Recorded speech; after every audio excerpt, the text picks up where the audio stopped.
DJ मुक्त की पुनीत बालन मुक्त मंडळांनी कोणता पर्याय निवडला? यंदा पुण्यातल्या गणेशोत्सवात काहीतरी मिसिंग वाटते। मागच्या 2-4 वर्षांपासून गणपती मंडळ कोणतंही असो, एक गोष्ट सेम होती, ती म्हणजे ऑक्सिरीज कंपनी आणि पुनीत बालन ग्रुपची जाहिरात। कधी कधी तर पुण्याचा संपूर्ण गणेशोत्सवच पुनीत बालन ग्रुपने हायजॅक केलाय असं वाटत होतं।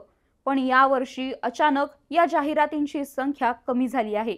गेल्या 2-4 वर्षांपासून प्रत्येक मंडळाच्या मांडवावर ऑक्सिरीज कंपनी आणि पुनीत बालन ग्रुपची जाहिरात पाहण्याची जणू काही सवय झाली होती।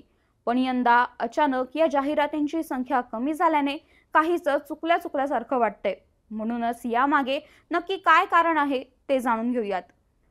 यंदा पुनीत बालन यांनी डीजे मुक्त दहीहंडी करण्याचा निर्णय घेतला। त्यानुसार डीजे मुक्त दहीहंडी केली सुद्धा।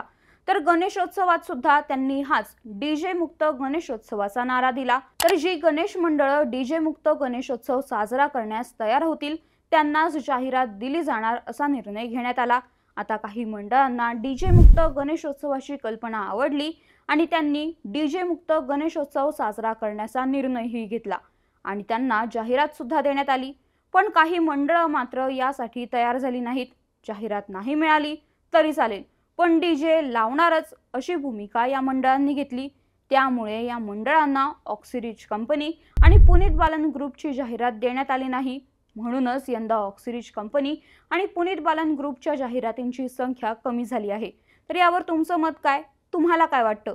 गणेशोत्सवात डीजे लावला पाहिजे का नाही ते कमेंट करून नक्की सांगा आणि ऑनलाईन नेत्याच्या पेजला फॉलो आणि आमच्या YouTube चॅनलला सबस्क्राइब करायला विसरू नका। धन्यवाद।